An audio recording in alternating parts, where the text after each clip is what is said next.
tonight. And what we've done tonight is really it really is kind of a dress rehearsal for what is to come.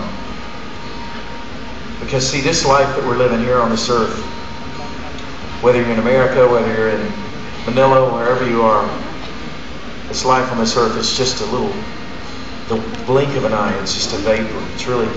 It is not ultimate reality. We were made for so much more.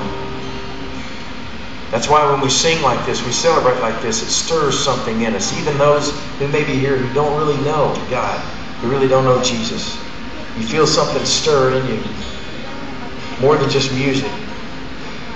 And it's because I believe in the heart of every one of us, God has placed eternity. A reality that we will spend eternity somewhere. Either separated from God, or we will spend eternity in God's presence, singing of His love. And it won't be boring, and we won't be floating around on a cloud with a harp, playing boring music. But we'll be celebrating. And tonight has just been a little glimpse of what that might look like. It'll be so much better, so much more full. But as we tonight, just close your eyes and with me as we sing, I will sing of your love forever. I want to ask you tonight, as you try to imagine what forever might look like. The best explanation I ever heard was somebody said, just take the best day you've ever experienced, the very best day you've ever had on this earth. Everything went great. Maybe a real dream came true for you. Maybe it was your wedding day. Maybe it was the day you finally got that job you worked so hard for. Maybe it was just a day as a kid when everything just went really right for you. Whatever that was, that best day you've ever known on this earth, and then multiplied just by 1,000,000. Infinitely more, and that is eternity in the presence of our God. Every joy, every pleasure on this earth that's right and good, He gave us, just as a foretaste, I believe, a picture of what is to come. So when you think of singing of God's love forever, will you be there? And the way that you will be there is if you have said with your mouth and believed in your heart that you need Jesus, that you need God, that you know that you're not enough, and that you have sinned against God.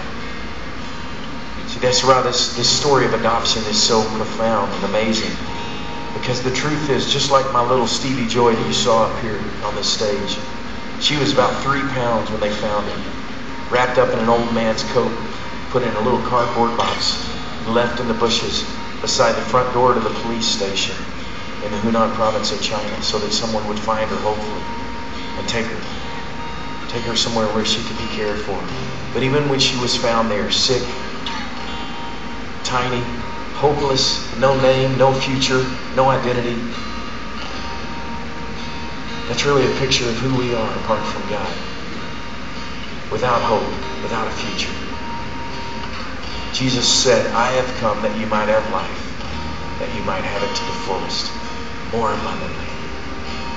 This is the life that we've celebrated tonight. This is the life that God holds out to each one of us who will receive it, who will turn from our sin, turn from ourselves, because we'll never save ourselves. We'll never get good enough. We'll never be good enough. That's the reason Jesus died on the cross. When we sing about diving into His love and singing of His love forever, tonight we do it so freely, with such freedom, that it was not free. It cost God His own Son.